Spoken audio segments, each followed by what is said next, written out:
As Kroger plans to shut down 5 Pick and Save stores in the Milwaukee area, other supermarkets are opening in southeast Wisconsin. Now, 12 News has learned the national supermarket chain Pan Asia is opening near 70th and Greenfield in West Dallas. And just weeks ago, family-owned Monterey Market opened on Milwaukee's west side and now has eyes on the suburbs. Andrew Weiland from our partners at BizTimes Milwaukee joined us now. Thanks for joining us. Let's talk about the juxtaposition here. We have 5 area Pick and Save stores slated to close. Kroger, its parent company, announced that, but we have other grocers opening up stores in the area. What does that say about the changing market, or the busy market, it seems, in Milwaukee for food? Yeah, well, the Kroger situation, and Kroger's a gigantic corporation, one of the largest, if not the largest grocery store corporation in the country. They're closing, I think it's 50 stores nationwide. So what's happening here isn't just a Milwaukee or a Milwaukee-area thing. This is something they're doing in several areas of the country. And they aren't really giving reasons other than, kind of corporate speak that it's streamlining or whatever. The others that are coming in are more specialty-oriented grocery stores, ethnic stores. I think Monterey Market in particular is really interesting. That's a local business with 3 locations now in Milwaukee. You mentioned that they're eyeing up the suburbs because they're seeing some of their customers coming in from the suburbs.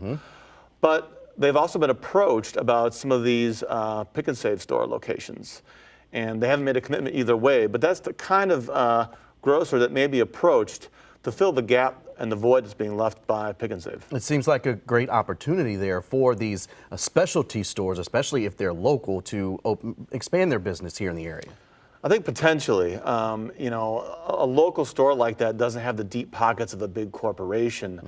But if you see a store that's closing, that suggests a market that's struggling to support a store, but one where the rent is probably a lot less than they might have to pay for a prime location. So that's something that a local business like that might be able to afford and take a chance on. All right, let's talk about another major story, first phase in a massive restoration project on the historic downtown Milwaukee. That phase now complete.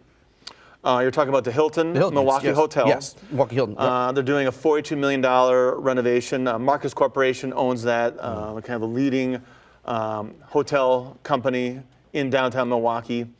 They have completed the first phase of that, which is for the guest rooms. So the guest rooms have gotten a complete refresh. They have now moved on to their second phase where they're renovating the lobby and the bar area. Hotels like this is a very old hotel. It's built in 1928.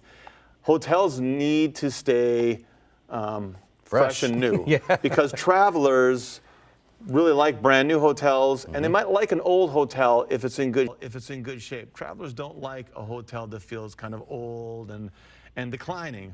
So an old property like this, they have to, every few years, they got to spend a lot of money to make it attractive and feel new. All right, have to leave it there. Andrew Weiland, always good to talk to you. Talk business headlines. Blake.